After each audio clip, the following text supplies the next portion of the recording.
Welcome to Solutions Studio. This is a free series on C programming language. If you like these videos, please subscribe to follow along with this series. Also, please like and leave a comment and share the video to help spread this series.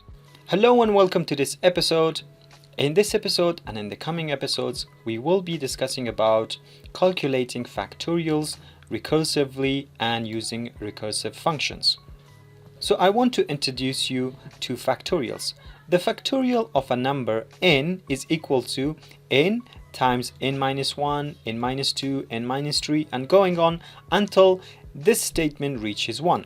And then we have already defined the value of 1 factorial, which is 1, and even the value of 0 factorial, which is 1. It is possible for us to find the factorial of a number using for statements. So this is a non-recursive solution.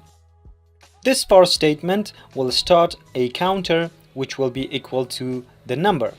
Suppose we have the number at 5. So we want to calculate the factorial of 5.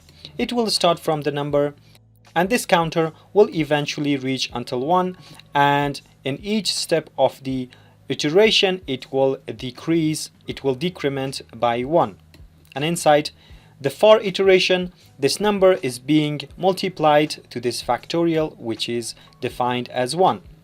So one time this variable factorial is going to be multiplied by 5, the next time by 4, the next time by 3, and going on until it reaches 1.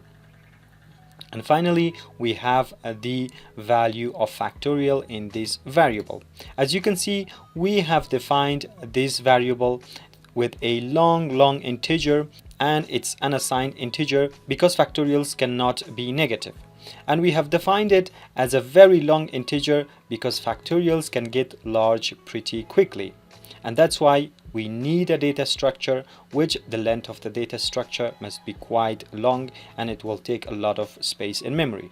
Well, this was the solution of a factorial non-recursively using a for iteration. We also have a recursive solution for factorials, and the recursive definition of the factorial function is arrived at by observing the following relationship. For example, the factorial, I have forgotten factorial here, so the factorial of a 5 factorial is equal to 5 times factorial of 4. And that's how this sequence will go on. The factorial of 4 is equal to 4 times the factorial of 3. And this way we can observe the relationship that this problem could be solved recursively. So stay tuned as we go and solve this problem recursively with recursive functions in the coming episodes.